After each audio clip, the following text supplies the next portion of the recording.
Varicose వ్యాధితో బాధపడుతున్నారంట. తక్కువ ఖర్చుతో ట్రీట్మెంట్ కావాలి అనుకుంటే ఎవిస్ హాస్పిటల్ని సంప్రదించండి.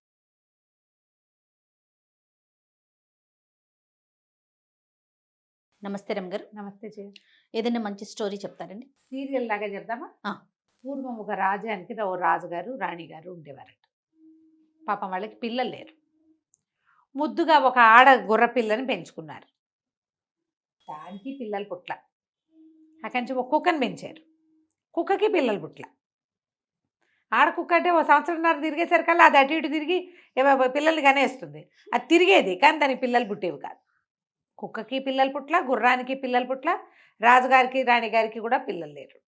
ఆ కాలం ఏంటంటే రాజ కుటుంబమే రాజులుగా ఉండాలి. ఆయనకి కజిన్స్ కూడా లేరు. ముందు ఫస్ట్ కజిన్స్ అందరికీ ఎవరి రాజ్యాలు వాళ్ళకు ఉన్నాయి.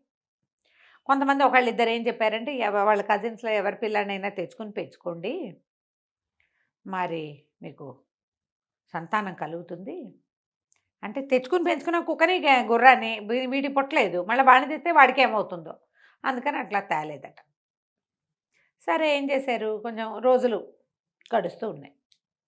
గడుస్తుంటే బాగా ఆలోచించి రాజుగారు పెద్ద చాటింపేశారట. మా గుర్రానికి మా కుక్కకి పిల్లలు పుట్టించేలాగా ఎవరైనా ఏదైనా మాయమో మంత్రమో యజ్ఞమో హోమమో జపమో తపమో మహత్తర మూలికలు ఏమైనా ఇచ్చేటట్టయితే వాళ్ళు కోరింది ఇస్తాము. వాళ్ళతో పాటు గుర్రానికి కుక్కకి కూడా మరి వాటికి కూడా సంతాన సాఫల్యం లేకపోతే ఒక జీవి వృధా కదా జయ. ఓకే. ఆడ జీవితం వృధా కదా, వాటికి సంతానం ఉండాలి. సరే ఆ వారా వీరా వచ్చారు, మందన్నారు, మంత్రం అన్నారు, మాకన్నారు, ఏమీ కాలేదు. ఇలా కొంతకాలం గడిచిన తర్వాత ఒకరోజు ఒక సన్యాసి వచ్చాడు. సన్యాసి వస్తే ఆ సన్యాసి రాజుగారి దగ్గరికి అంతకుముందు వచ్చిన వాళ్ళందరూ ఏవో అవి ఇవి చేయించారు, ఏమీ ఫలించలేదు. వీళ్ళకి ఒక విసుగు పుట్టింది. రాజుగారిని సంతోషపెట్టాడు తన మాటలతో. సంతోషపెట్టి ఏమన్నాడు, ఏది కోరితే అది ఇస్తామన్నారు కదా అంటే ఇస్తామన్నారు.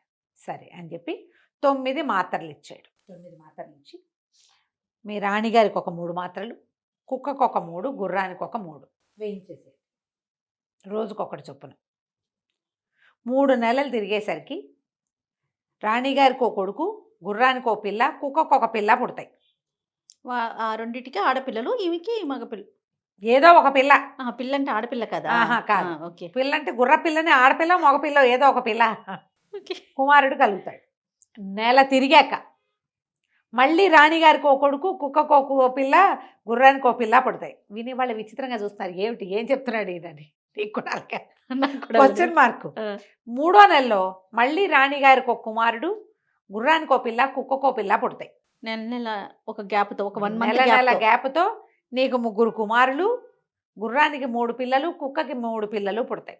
నేను ఎప్పుడు వచ్చినా ఓ పిల్లని, ఓ గుర్ర పిల్లని, ఓ కుక్క పిల్లని నాకు ఇచ్చేయాలి అంతే. ఒక్కసారి వస్తాడా? ఎప్పుడు వచ్చినా ఇచ్చేస్తానే ఉండాలి? ఎప్పుడో వస్తా, నేను వచ్చినప్పుడు వచ్చేస్తాడా? నేను ఎప్పుడు వస్తే అప్పుడు ఒక పిల్లాడిని ఇవ్వాలి నాకు. పిల్లాడితో పాటు ఓ కుక్క, ఓ గుర్రం కూడా. రైట్. నా వల్ల కలిగిన సంతానం, నేను ఇచ్చిన మందు వల్ల. ఇది ఒక మంత్రం అని మాయని వీళ్ళని నమ్మించాడు. వినే జనమంతా 3వ నెలలో కుక్కకో గుర్రానికో పిల్లలు పుడితే ఓకే. రాణిగారికి 3 నెలలకే పిల్లాడేట పుడతాడు, గర్భం 9 నెలలు కదా. ఈయనేదో మాయమంత్రం వేస్తాడు. 6వ నెల వచ్చేసరికి మాత్ర వేసుకున్న 6వ నెలకి 3 కుమారులు ఉంటారు రాణిగారి దగ్గర. ఎలాగైనా సంతానం కావాలి, ఈ రాజ్యానికి వారసులు కావాలి. ఆలోచించుకున్నారు. ఈ పని చెయ్యాలో వద్దో తెలియలే. పైగా పిల్లాడిని పుట్టాడు, బాగానే ఉంది, ఇచ్చేయడం ఎట్టా? ఓ 2 పూటలు గింజుకున్నారు. అక్కడి నుంచి మంత్రి గారు వాళ్ళు వీళ్ళు అన్నారు, అసలు జరుగుతుందండి, ఏమిటో వింతగా చెప్తున్నాడు, ఇది బహువింత.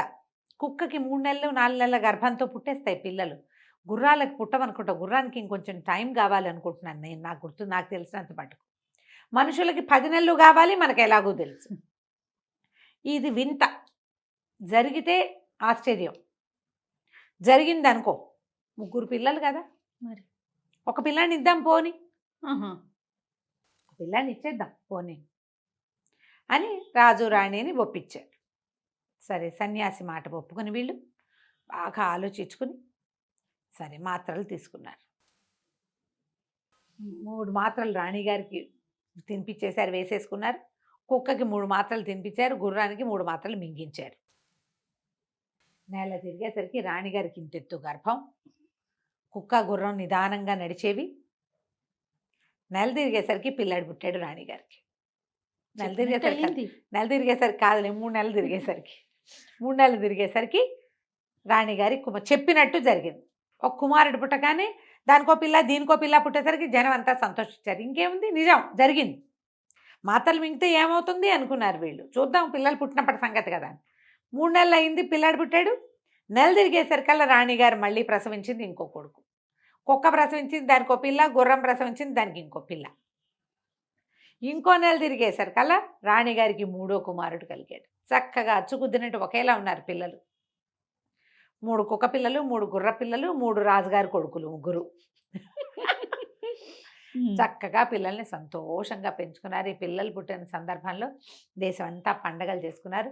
కుక్క గుర్రం తమ జీవన సాఫల్యం లభించినందుకు ఎంతో సంతోషంగా హాయిగా తిరుగుతూ ఉండేది. సరే, చాలా రోజులు గడిచింది. పిల్లలు కొంచెం పెద్దవాళ్ళు అయ్యారు. ఆ సన్యాసి రాలేదు ఎప్పటికీ. సరే, పెద్దవాళ్ళు అయిపోతున్నారు. ఇప్పుడు ఎక్కడ మర్చిపోయారు వీళ్ళు.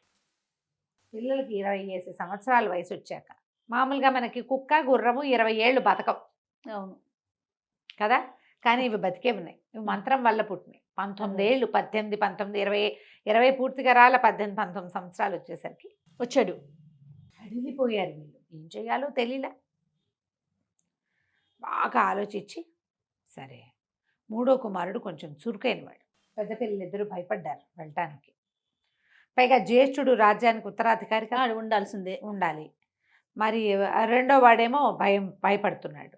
3వ వాడు నేను వెళ్తానన్నాడు. నేను వెళ్తాను. ఒక సన్యాసి మనకి దేశానికి కావాల్సినంత మేలు చేసాడు కదా. రాజుగారికి అసలు పిల్లలే లేరు, రాజ్యానికి రాజు లేడు, అరాచకం అయిపోతుంది అనుకుంటే ఇలాంటిది మరి చక్కగా సంతానాన్ని కలిగించాడుగా. నేను వెళ్తానులే నాన్న అని ఒప్పుకున్నాడు. అతనితో పాటు గుర్రం, కుక్క బయలుదేరాయి. ఈ సన్యాసి వీళ్ళని తీసుకుని ఎక్కడికో తీసుకెళ్ళాడు. ఏదో ఒక కొండ ఎక్కిచ్చాడు. కొండంతా ఎక్కారు.